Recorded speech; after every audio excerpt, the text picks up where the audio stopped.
Today we have the skill preview for Holden, the new SSR that's coming into Etheria very soon. And as of now, there's been no announcement from the dev team regarding the Shadow Sania Aurora situation, and there's no information about double drop event yet. I'm still holding on to my stamina. I might sad a little bit, but still we're going to talk about Holden and how well he can perform in the meta. Is he worth pulling for, and am I pulling for this character? First is going to be the base stat. Looks pretty good, very tanky character, low attack, high HP, and high defense because he is a defense scaling damage dealer. However, the base speed is looking really slow for a 6-star character because right now, if you look at the game, I think the slowest SSR character in the game at 6-star is actually Shadow Sania. She cannot stop taking L, bro. She is right now the slowest character at 6-star, 115 base speed, if I'm not wrong. I think another couple slow character is going to be like Tiamat at 117. I think Messiah is also kind of slow as well. But all I'm hoping for is this is the pre-update version because previously in the beta, you did not get extra speed from 6-starring or 5-starring the character.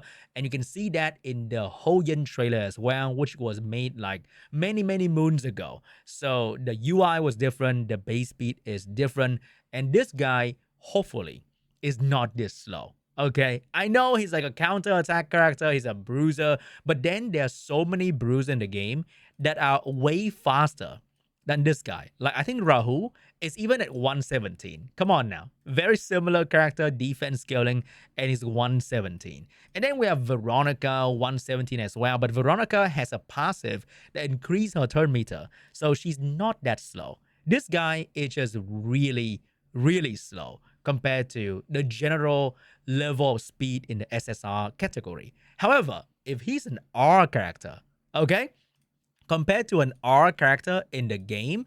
So let's say I pull down to Andrew, the guy that is literally a bot in the game. So Andrew is 112 base speed at 6-star. So there's no way they're gonna make an SSR that's slower than freaking Andrew, right?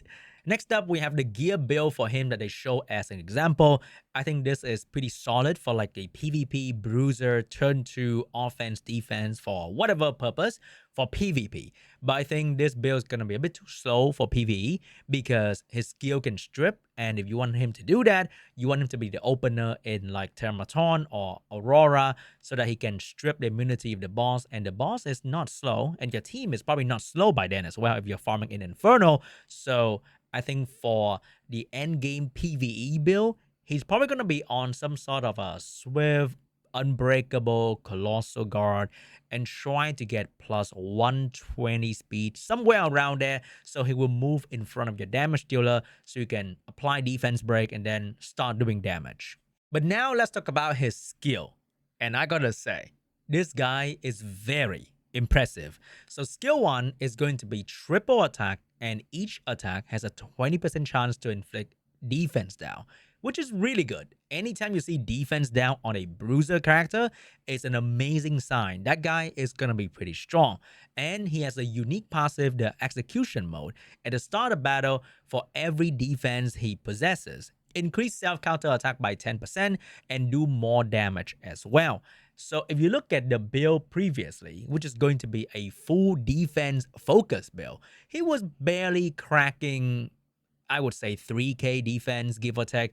So he's not going to get 5k defense to get the 100% counter attack. So it's going to be really hard for him to get 5k defense to get a 100% counter attack, but 80% more or less achievable. And this is not taken into consideration. You can buff his defense as well. So if you pair him with Rahul, for example, or Mizuki, the Iron Fist girl, or any other defense buffer, then you can crack the 5,000 defense much easier, and he can counter attack all the freaking time and do an amazing amount of damage as well. So overall, very good. And because multi-hit and the first hit can have a chance to inflict defense down, his hit 2 and hit 3 can also do more damage than the first hit. And that is the, that is the benefit of having multi-hit attack that has a chance to defense break in every single hit. If you play Summoners War, you know about Wind Panda. However, the skill 2 gets even better. So it is a single target attack that has a 100% chance. So when you max skill, it's going to be 100. So you don't have to go like too crazy with accuracy. You can push back the target turn meter by 100%. Huge for boss fight because you deny the boss an entire turn and then you slow the boss down. It's crazy. And you can maximize their skill cooldown. If this can work for bosses, it's going to be amazing because a lot of boss ultimate skill can be really strong. However, this can also work really well in PvP. I'm going to explain that later, but this is a very, very strong skill, decent multiplier as well, and you can pair him with any defense buffer to do even more damage with this skill. So overall, 2 skill that scale with defense, very, very strong character. But the third skill is where he's going to be very good in PvE because it is an AoE attack. He will deal 2 attacks and each attack has a very good chance, 50% chance to decrease enemy attack and resistance and also dispel 1 buff at the same time. Which means if he uses skill on Termaton or on Aurora, he will make them hit so much less on your team, which is amazing. It's like having a defense buff on your team as well. So if you have defense buff on your team with Freya and you have attack down the boss, you will survive so much better compared to before. And with the rest down, other character in your team can land debuff easier because your damage dealer may provide debuff as well, and usually damage dealer will not have a whole lot of accuracy in their skill, so this resist reduction effect, very similar to Marvel, is very beneficial for PvE, clearing bosses, clearing different dungeon, even clearing Ember Track. So it's going to be a very, very good character for PvE, and that is amazing news because for free-to-play character, I think pulling Holden is like a hit or miss. Like, you might really like her, but then you're still worrying about your PV at the moment. So you don't really have the time and resources to really invest into her. And a half-baked Holden is not going to do much. But this guy is something that you can pull and immediately use him in PvE and feel really, really good about it. He provides 3 very, very good debuff. One of them being defense break in the skill 1, the other one being turn meter pushback in the skill 2, and then we have attack down and resistance down as well, plus the strip because in PvE they can buff as well. So if you're manualing the PvE stage, you can actually use him when you really need to take away enemy speed buff or attack buff so that they don't absolutely crush you. So 3 skill are very, very good. I don't know why they're showing him in Doki Doki, but then it's just like whatever, right? But I think he is a very, very strong character if you're planning to pull this guy for PvE. And I feel like my free-to-play account right now would love to have this guy because to beat Aurora and Termaton, I have to build 2 different AoE stripper. For Termaton, it is going to be Mizuki. For Aurora, it is going to be Viper. But if I build this guy and invest only into this guy, I can use him in both Termaton and Aurora. And I think that's going to be very, very good because this is the kind of game that has very limited resources and you want to build as little unit as possible in the early game because you just don't have a whole lot of resources. And the debuff that he's bringing to the table is way better than using Mizuki in Termaton because of his attack down. I've been trying to find an attack down unit and I've been trying to use my Hell Kit. But this guy can provide strip and attack down, so amazing. 2 birds, 1 stone. And I can use him in Aurora as well if I don't want to use my Viper. So it's going to be really, really good to pull for, let's say, low spender, free-to-play account. And he's going to be amazing in PvE. However, when I talk about his skill 2 being really good in PvP, I really meant it because right now, I think there's only 1 character in this entire game roster that has increased skill cooldown time on the enemy, and it's only by 1 turn. Look at this. Only 1 turn on the enemy, but it's AoE though, so 1 turn is being a bit more balanced, and Lily base speed is insane. So she's like the only one that can do that right now. The auto control character kit are being focused on slow debuff, turn meter pushback, and freeze, and that is really, really good. But we are lacking the 4th layer of control, which is increased cooldown time, and this character is the first character that's going to have a full reset on an enemy target, especially in the early game where you don't have lattice like investment in these characters. Their cooldown is way longer than it should be, especially for someone like, let's say, Linglo, for example. You increase her cooldown time by max, and it's gonna take her a long ass time to get her skill 3 back. And that can be very, very strong. And the cool thing about this is it is going to be a double different banner between Hoyen and Holden.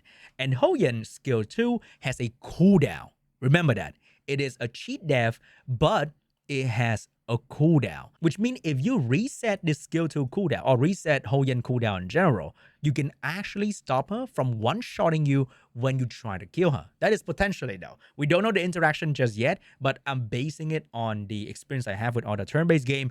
These kind of cheat death or self-revive mechanic that is a passive that has a cooldown, the best way to deal with them is to increase the cooldown. After you increase the cooldown of Hoyen, you can kill her. Or in the same hit, it can increase cooldown time and do the damage, and he can completely counter Hoyen anti-one-shot mechanic. So if you pull Hoyen, you might need to watch out for Holden, because Holden is gonna go for Hoyen. And that is a very, very cool thing to see. The mechanic of the banner, so that you can build Holden to counter all the Hoyen summoner.